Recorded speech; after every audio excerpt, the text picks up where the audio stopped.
Janten moal aya atanapi langki jalmi anu baris mibanda kurnia anu sami. Upami urang dipaparinan kurnia ngadamangkeun kedah diange pikeun Sampurasun. Palawargi kumaha damang? Mugia palawargi aya dina berkah Gusti salawasna. Palawargi tepang deui sareng simkuring dina acara Gentra Kahuripan hiji bagbagan karohanian keur nuyun urang sadaya aya dina jalanna Gusti. Pamiarsa Gentra Kahuripan dinten ieu bade ngaguar perkawis karunia nyageurkeun. Zaman ayeuna biaya kangge pengobatan atanapi ngadamangkeun panyawat awis pisan. Aya nu mampu, aya nu teu mampu. Tapi kangge urang-urang panginten salaku umat manusia memang masih tetep keneh aya geretes hate hoyong dicageurkeun sanaos henteu ngalangkungan pengobatan di bidang kesehatan. Ieu hiji mujizat. Nah, Gusti mintonkeun dina kahirupan urang-urang sadaya ngalangkungan jalmi-jalmi padega-badega Gusti ngadoakeun anu ngiman kana kawasa Gusti tiasa damang. Kumaha peran Roh Suci dina kahirupan urang-urang sadaya masihan kurnia kangge urang-urang sadaya nu tos nampi Gusti Yesus Kristus. Di sagedengeun simkuring aya Pak Adang. Hatur nuhun Pak Adang. sami-sami. Sareng Ibu Rida. Nuhun bunya tos nyarengan sim abdi. Namung sata acana palawargi abdi bade nyanggakeun hiji kidung pujian kangge palawargi ngadangukeun obrolan ieu. Mangga nyanggakeun hiji kidung pujian kangge pamiarsa sadayana.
Sanajan beda urang teh rancanganana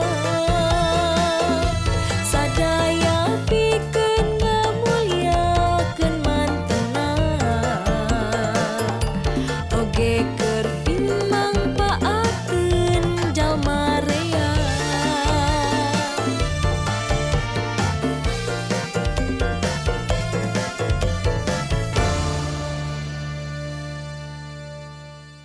Mung sakitu pamiarsa Kidung Rohani anu didugikeun mugi ieu janten pangjajab kangge obrolan anu bade didugikeun perkawis kurnia nyageurkeun. Padang, Mohon. abdi langsung ka Padang ieu. Mangga. Kumargi ieu memang masih keneh perkawis peran Roh Suci Laras pisan. anu aya di diri urang-urang sadaya anu tos percantan ka Gusti. Mohon. Ta Padang salah sawiosna miturut dina 1 Korinta 12 ayat 8 Mohon.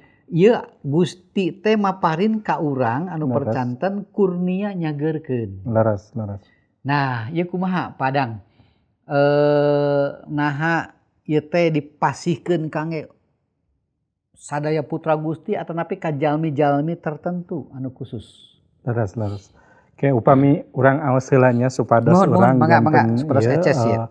1 Korinta pasalna anu ka-12 ayatna anu ka-8 kieu unggal pangan ka Gusti. Ku eta roh aya nu dipaparin kayakinan anu luar biasa, aya nu dipaparin kamampu pikeun nyageurkeun ka sakit. Janten aya 2 rupi kajabi ti kurnia nyageurkeun tapi aya kurnia oge kurnia kana iman dasarna heula. Ieu sanes kurnia iman nu dimaksud di dieu sanes hartos patali sareng kasalametan. Memang leres urang percanten kana naon nu dipidamel ku Gusti Yesus kangge ngabebaskeun urang tina raraget dosa oge eta teh kurnia urang tiasa percanten teh kurnia ti Roh Suci. Namun nu dimaksud dina ayat ieu sanes kurnia patali sareng eta namun kurnia patali sareng hal-hal anu aya dina kahirupan urang sapertos kurnia nyageurkeun. Kurnia nyageurkeun ieu ge kurnia anu dipidamel ku Roh Suci. Ieu sumpingna ti Roh Suci. Naon hartosna kurnia? Kurnia teh paparinan ti Roh Suci. Anu sifatna teh ngungkulan kamampu jalmi. Anu hal-hal anu ku jalmi mah tangtos pamohalan atanapi muskil atanapi henteu ka impleng henteu ka bedag teu ka hontal di dieu kurnia ti Roh Suci ieu anu barang damel patali sareng kasehatan patali sareng kaayaan sareng sajabina kurnia ieu anu barang damel ta ieu nu dimaksud janten dina kahirupan urang teh lir ibarat mibanda anu kahiji urang kedah urang atanapi urang dipaparin kurnia pikeun percanten ka Gusti Yesus. Ieu kurnia iman anu percanten ka Gusti. Lajeng ngarangkungan kurnia iman ieu urang janten putra-putra Gusti. Saparantos janten putra-putra Gusti urang diauban ku Roh Suci dipaparinan kurnia oge anu ayeuna dibahas ku urang. Nah eta hiji kurnia pikeun urang nyikepan atanapi maparin pangaweruh pikeun kaayaan dunya. Urang salaku jalmi anu percanten teh pan naik darajatna. Kawitna ti badega janten putra. Numutkeun Yohanes 1 ayat 12. Janten urang diangken naik darajatna. Darajat nu kaangkeun teh dipintonkeun ngalangkungan oge paparinan kurnia ieu. Janten kurnia kangge nyageurkeun salah sawios kurnia anu dipaparinkeun ku Gusti nyaeta supados mintonkeun ngalangkungan kurnia ieu Gusti Allah tetep barang damel sanaos pikeun jalmi pamohalan. Sanaos pikeun jalmi cenah ieu mah teu kahontal teu kajudi ku pikir teu kahontal ku akal komo deui dipilampah dipidamel mah nya henteu karongkong-rongkong acan gitu nya ku urang teh. Namung rupina Gusti maparin hiji kurnia pikeun ngabuktoskeun yen Gusti tetep barang damel sanaos kaayaan tiasa rupi-rupi kaayaan teh boh kaayaan patali sareng panyawat, kaayaan patali sareng kasesahan ekonomi, Leres. kaayaan patali sareng riweuhna dunya dina umumna, dina tugenahna manah, kaayaan patali sareng pangaruh reksakna alam sareng sajabina. Hal-hal eta anu teu tiasa diwaler, teu tiasa dihontal ku urang, Allah tetep barang damel. Ngalangkungan naon? Maparinan kurnia ka urang kangge tiasa nyikepan eta. Kalebet nyaeta sakumaha judul obrolan urang kurnia pikeun nyageurkeun. Eta sumping ti Allah ngalangkungan Roh Suci.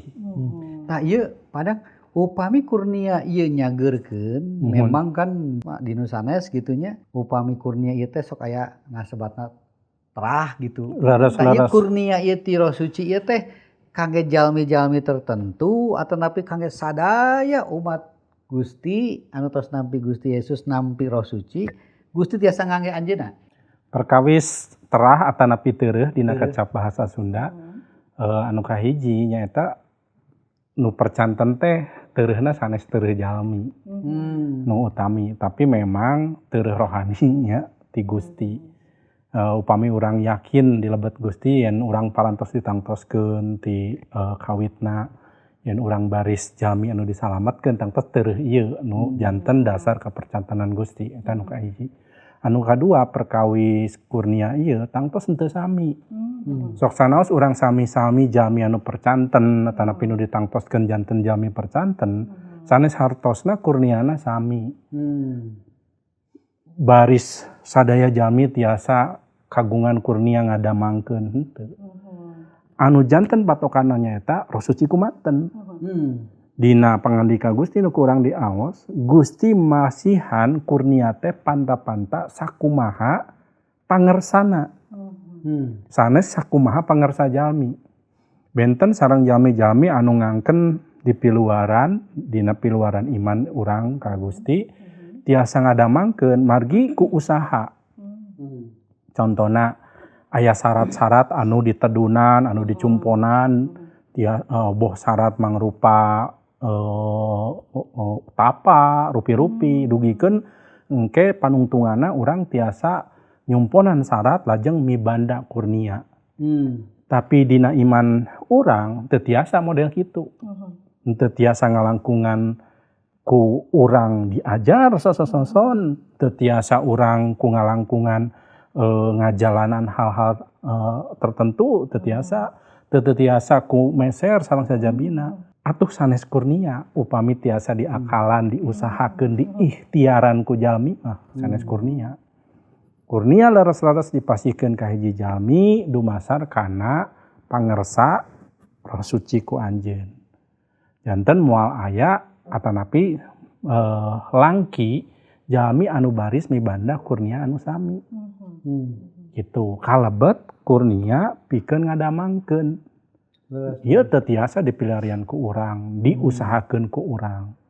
Upami urang dipaparinan kurnia ngadamangkeun, kedah diangge pikeun kamulyaan Gusti, ieu kapercantenan. Masing-masing sewang-sewangan anu percanten ka Gusti tangtos kenging kurnia-kurnia. Aya anu kagungan kurnia kangge ningal pikahareupeun dina kecap pangandika Gusti karunia nubuat saurna. Aya dipasihan karunia kangge ngawulang sapertos ibu. Lengkah hirup di eusian ku ngawulang ti wangkit anom dugi ka ayeuna wah langkung sae langkung hebat langkung kawentar nyebutnya tangtos salaku anu ngawulang. Aya kurnia ti Gusti. Utamina kurnia-kurnia ieu kedah ditalikeun atanapi henteu leupas tina rohani. Henteu aya hiji karunia oge anu dipaparinkeun ku Roh Suci anu papalimpang sareng pangersa Gusti. Sawalerna kurnia-kurnia ieu dipaparinkeun ka hiji jalmi ku Roh Suci pikeun mintonkeun Gusti ku anjeun. Gitu. Tah Bu, ieu ka Ibu.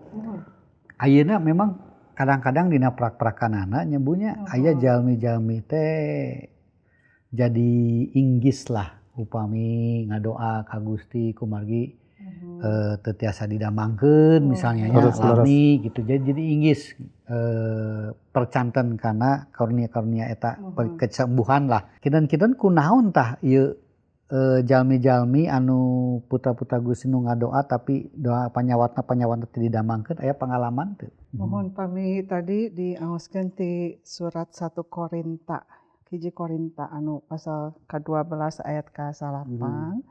Pami numutkeun abdi mah kan sateu acan karunia ngadamangkeun teh kan kedah aya iman heula. Sok sanaos saur Kang Adang tadi unggal bade ka Gusti mah dipaparin ya Kang panta-pantana kurnia. Nah, anu janten Inggris numutkeun abdi mah ieu panginten kaningal abotna panyawat sareng kondisi iman. Janten sapertos iman teh alit kanggo ngadoa nyuhunkeun supados jalma ieu teh didamangkeun. Janten inggis bade ngadoa teh ka Gusti. Ya upami kitu mah anjeunna teh aya patarosan nah ieu teh tiasa damang tiasa henteu gitu nya Leres kumaha. Cangcaya. Atan kalangkung ninggal anu teu damangna teh teu damang anu parah. Ya anu numutkeun ka parna nya numutkeun ka akal manusia mah teh kahontal ku akal. Malihan mah pan aya anu teu damangna teh sapertos metafisik teh ya. Nah, atas ka dokter, atos di parios, saur dokter teh teu aya panyawat ieu mah. Namun jalma ieu teh teu damang. Tah kumaha ieu teh ngadoa, tah pas ngadoa teh sakedik panginten cangcaya teh. Gusti ieu teh tiasa damang atau nepi henteu nya, atau nepi Gusti ieu mah salaku urang percanten ngadoa heula we perkawis damang henteuna mah mangga nyangakeun ka panangan Gusti. Janten aya sakedik panggil, biasa sakedik kacangcayaan. Malihan mah kada abdi emut ieu pangandika ti Gusti nyalira Gusti Yesus. Kan upami orang kagungan iman saalit we. Saalit we, sasiki sasawi we. Kan urang teh tiasa mindahkeun gunung ka dieu. Tah sapertos tantangan kanggo abdi nyalira kagungan iman biasa alit kanggo ngadoakeun ieu anu teu damang. Sanaos eta panginten masalahna teh sapertos gunung nu ageung anu teu kajudi ku akal gitu nya tapi upami aya iman kantun masrahkeun ka Gusti. Mohon. Aduh, nya leres. Tah Pak Adang, ieu perkawis hal ieu oge gitu nya karunia nyageurkeun. Mohon. Tah kinten-kinten anu ditonjolkeunna teh pribadi jalmi anu nyageurkeunna atanapi nonjolkeun kawasa anu di leben eta anu nyageurkeun.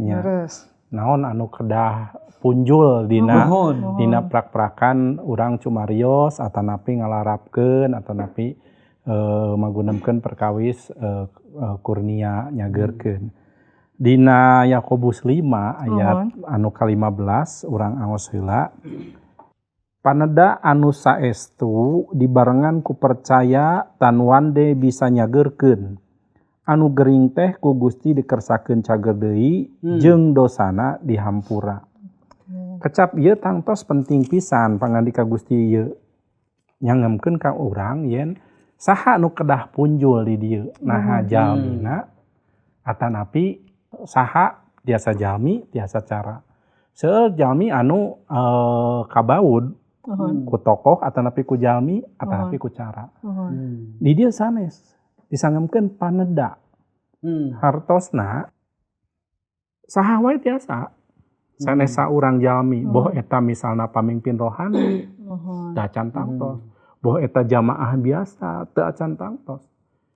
Anu pentingnya eta, jalmi eta dipercanten ku Gusti kangge ngagaduhan mibanda kurnia nyageurkeun ieu. Saha wae tiasa. Malihan murang kalih alit oge tiasa. Saha wae teu aya katangtosan jalmi. Umumna upami urang ningal kedah si anu kedah cara kieu eta paningal jalmi. Paningal Gusti mah henteu model kitu. Henteu ditangtoskeun carana, henteu ditangtoskeun sahana, tapi nu ditangtoskeun eta peryogi henteu peryogina. Janten kurnia pikeun nyageurkeun teh ieu teh asalna ti Gusti Allah. Numutkeun Yakobus 5 ayat 15 tadi. Kurnia kangge nyageurkeun teh hartosna Gusti masihan mibanda mikahoyong jalmi teh sehat walagri sacara gemleng sagemlengna. Margi teh jalmi teh sanes mung raga Leres. gaduh pangemut gaduh roh. Sadayana kedah sehat. Kurnia nyageurkeun ieu kedah nyakupan atanapi kedah patali sareng kautuhan jalmi secara jangkep, secara leres, dayan kakirangan. Jalmi kedah sehat awakna, ragana, kedah sehat jiwana, kedah sehat rohani. Kurnia ngadamangkeun nyageurkeun teh sanes patali sareng fisik hungkul, salira hungkul, raga hungkul. Tiasa janten aya jalmi anu salirana sehat. Tapi mana sareng emutana, atanapi jiwana nuju teu damang. Tiasa janten aya jalmi anu jiwana oge katinggalna sae, seger, wijaksana. Tetapi secara rohani tebih ti Gusti. Ieu ge kedah didamangkeun. Kurnia ieu cumarios perkawis eta. Janten Allah hoyong, Gusti Allah hoyong ngalangkungan kurnia ieu diange pikeun ngadamangkeun atanapi ngawalagrikeun jalmi secara utuh, sagemlengna. Tina tilu sisi anu urang dikenal nu umumnya ieu mah nya ilahatnya eta tubuh, jiwa dan roh. Ieu teh kedah sehat sadayana. Fokus urang teh sanes mung saukur mung di luar hungkul tapi lebetna oge nya sedah aya perhatosan. Leres. Tubuh margi pan upami rohani sareng jasmani. Leres. Aya jalmi anu teu aya rohna kinten naon? Aya teu? Hirup mah hirup, tapi teu aya rohna. Teu aya rohna maot nya rohna. Naon? Pan teu lengkep. Aya jalmi anu teu aya ragana disebatna naon? Aya jalmi anu teu aya jiwana naon? Jalmi anu teu kagungan engke panimbang, teu kagungan sifat kanyaah, teu gaduh perhatosan.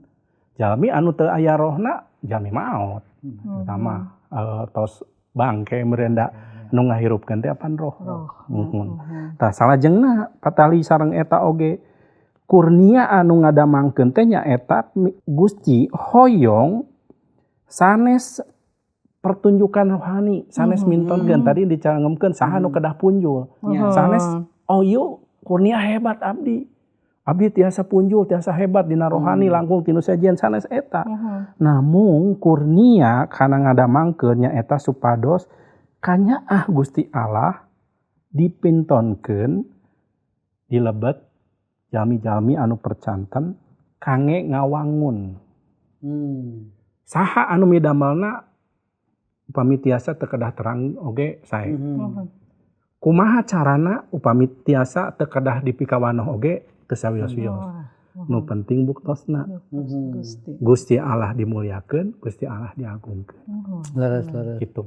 Tah Bu ieu bade taros ka Ibu. Kan dina kahirupan urang kadang-kadang aya jalmi naon cenah Gusti teh teu ngadamangkeun wae sanaos tos doa teras ieu aya hiji kaputus asaan kucewa gitu nya. Tapi upami urang ninggal kana pangandika Gusti Rasul Paulus oke nyarios kitu. Pak Paulus teh kan rasul. Leres. Tapi aya panyuhun anjeunna anu teu acan didamangkeun. Leres. Tapi tetep anjeunna ieu. Nah ieu gambaran kangge urang-urang kumaha Bu dina mayunan eta. Sate acan ngauler eta tiasa abdi ieu ngaguarkeun aya istilah tapi nyambung kanu Kang Adang tadi. Yang urang teh didamangkeun teh kedah sadayana utuhnya Kangnya. Kumargi aya istilah kieu Kang Sam psikosomatis sareng somatopsikis. Sapertosna tadi ku Kang Adang disebatkeun tubuh, jiwa sareng roh. Ta upami dina jiwana aya nu teu damang eta ngaruh kana fisikna kanu tubuhna. Tah eta mah psikosomatis. Tapi aya jalmi anu sapertos tadi nu Kang Sam nyarioskeun teu domang lami. Terus dugi ka peungas pangharepanna ieu teh ngadoa teterasan teu didamangkeun wae. eta mah ngaruh kana psikisna. Janten tos panginten ieu ngalaman panyawat anu parna tos selami. Janten ngaruh kana psikis tos eta pangharapan deui ieu mah. Tos peungas ieu mah. Janten saleresna kahirupan jalmi anu percanten mah utuh ieu teh. Upami nganggo basa Inggris mah holistik ieu teh. Sadayana tubuh, jiwa sareng rohna. Upami salah sawias kaganggu sapertos tadi, berarti aya somatopsikis eta anu jalmi tadi teh.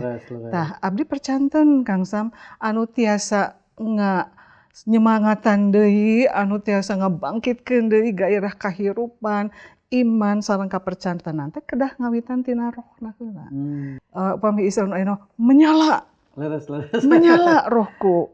Supados eta ngaruh kana fisikna oge. Abdi upami ngahubungkeun sareng Rasul Paulus eta mah kasus khususnya Kang.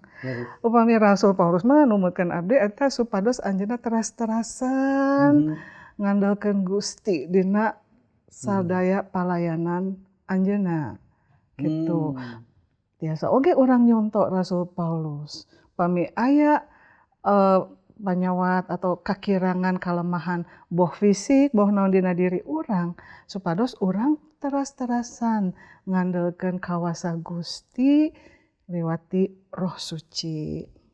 Berarti Bu, tiasa oge dicarioskeun kieu nya, sanaos naon anu kajantenan dina diri urang bade didamangkeun teu didamangkeun, roh urang mah teu kaganggu, iman urang tetep panceg ka Gusti kumargi aya Roh Suci anu tos ngarengsekeun rohani urangnya. Mohon leres. Padang ieu punten waktosna ya. Mohon. Nuju ngobrol raos tapi kumargi urang kaseret ku waktos. Tiasa teu aya kasimpulan 2 kalimat 3 kalimat. Leres.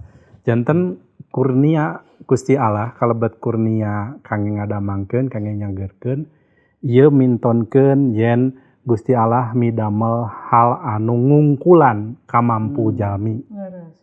Kumargi kitu urang salaku anu percanten ulah ilang harapan. Kedah tetep percanten. Ieu buktos yen Gusti Allah hoyong ngange urang oge kangge nyalametkeun anu sanes.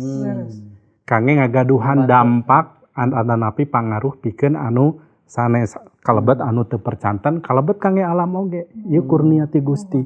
Cindekna iman kapercantenan kurnia teh asalna ti Gusti Allah kangge nyanak pangharapan kangge sakuliah dunya. Amin. Hatur nuhun Padang Bu Rida. Pamirsa eta obrolan urang perkawis kurnia nyageurkeun. Kawasa Roh Suci ngancik di diri urang tiasa ngabantos urang. Naon wae oge kalebet urang kagungan kurnia nyageurkeun atanapi urang dicageurkeun boh batin boh jasmani urang sadaya. Sakitu mangga urang ngadoa. Gusti anu Maha Agung, Gusti anu Maha Kawasa, abdi nyangakeun ieu obrolan mangga kawasa Roh Suci ngadamangkeun wargi-wargi abdi sadaya nu merhatoskeun ieu acara anu kagungan panyawat anu nuju ngadoa nyuhunkeun pitulung ka Gusti panyawat naon wae oge mangga Gusti dilebet asmaning Gusti Yesus Kristus panyawatna damang kumargi kawasa Gusti dipintonkeun. Hatur nuhun dilebet asmaning Gusti Yesus abdi nyangakeun. Amin.